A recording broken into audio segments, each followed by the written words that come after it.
धिन धिन धा। मैं वही बजा रहा था, गा रहे क्या बजा रहा था? धा धिन धिन धा, धा धिन धिन धा, धा धिन धिन धा, धा धिन धिन धा।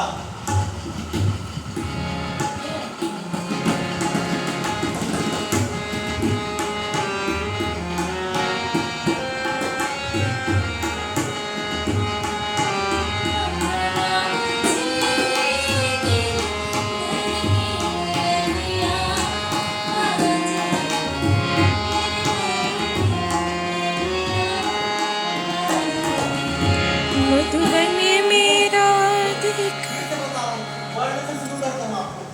संयुक्त का मतलब क्या हुआ? हाँ, समूह मतलब दोनों कब्जे से एक साथ लगने वाले, ठीक है। असंयुक्त का मतलब, असंयुक्त का मतलब, संयुक्त का मतलब एक साथ, तो असंयुक्त का मतलब क्या हुआ? हाँ, अकेला मतलब एक एक कब्जे में बनने वाले, ठीक है। अब संयुक्त में कौन कौन से देखो, देखो बोलो, बताओ। हाँ ढी, ठीक है। अब डग्गे पर बजने वाले नीचे में लिखा हूँ, क्या क्या है?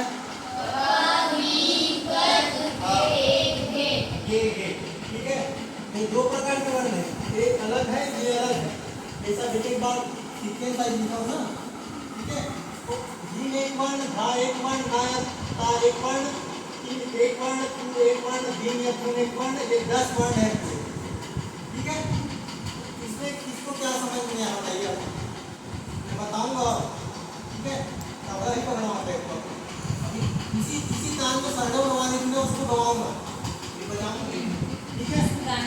तो देखिए आप, तो क्या बताऊँ, भा भा और जिन किसमें बजता है एक साथ। भा 4 में बजाने पर इसमें गे गे और इसमें का बजता है, तो क्या होता है? भा।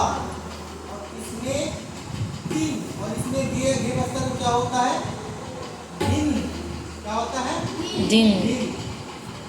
और ये ना, ठीक है, ना आता चाटी पे, ठीक है। फिर है तीन, मतलब जब डग्गे में बजे तो इसका प्रयोग करें अपन, इसका तो हो जाता है तीन ही धीर, और ता हो जाता है धा, जब इसको बजाएंगे तो कुछ नहीं है, केवल इसमें ता है ना, उसमें डग्गा बजाने से हो जाता है वो धा। ता बोलने से खाली बल लग रहा है ना, आपको बोलने से ता बोल रहा हूँ, ता सुखा सा, लेकिन जब उसको धा बोलेंगे, बोलने से ही लग रहा है कि भरा हुआ आ रहा है ना। और इसी से बनकर पूरा तबला सीखता है, जैसे आप